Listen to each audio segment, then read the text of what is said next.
good, y'all? It's the one and only King516 live in the mix, and this is the Switch Flames podcast.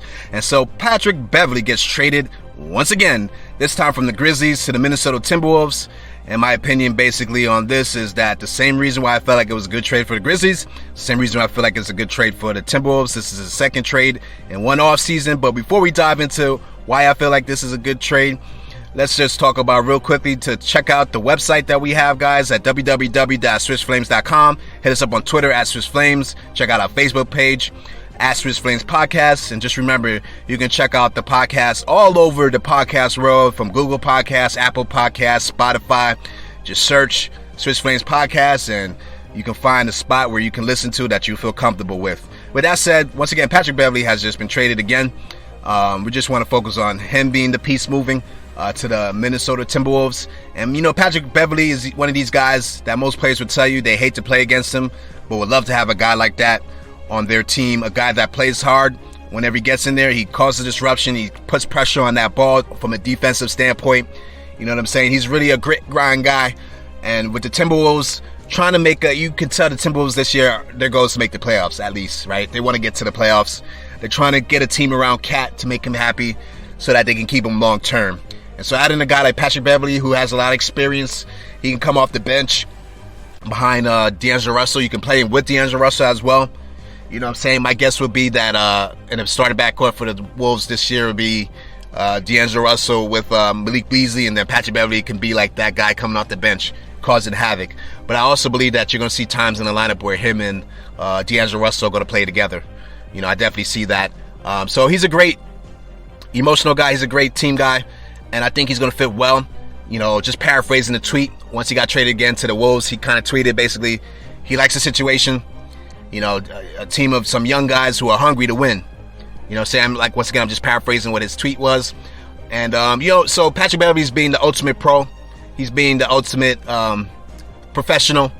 And he really, I understand it, because at this point, Patrick Beverly knows his money's guaranteed. That $14 million he's making is guaranteed in his contract. So no matter where he goes, he's going to make that money. So he's good either way.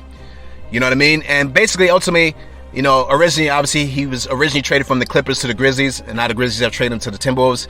And my take on why the Clippers got off of him this year was for two reasons. The first main reason I felt like the Clippers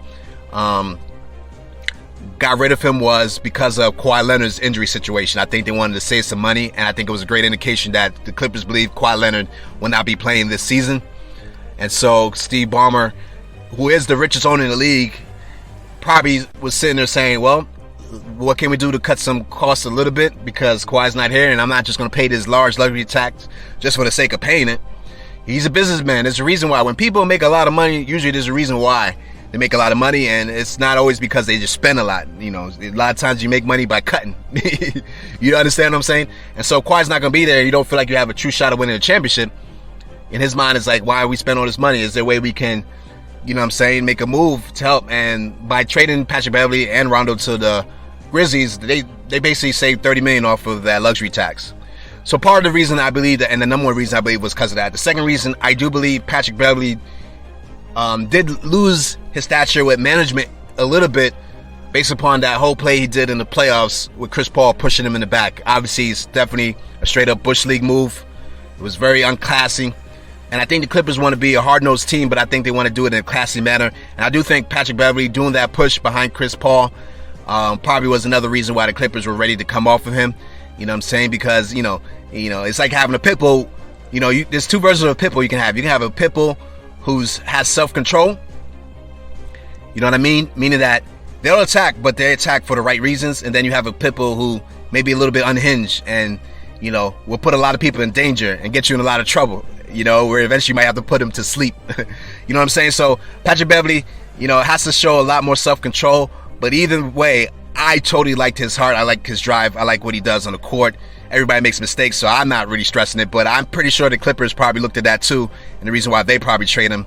You know, me, I like guys like that, the guys that care. Because, you know, a lot of times that shows that care. Yeah, he didn't have to push in the back, but you know what? There's no doubt in my mind that Patrick Beverly cares. Anyhow, with that said, what do you think about Patrick Beverly being traded again in the offseason to the Timberwolves? Do you think it's a good move for the Wolves? Let me know in the comments. With that said, it's your boy King516. We are signing off. This has been the Switch Flame Podcast, y'all. Peace.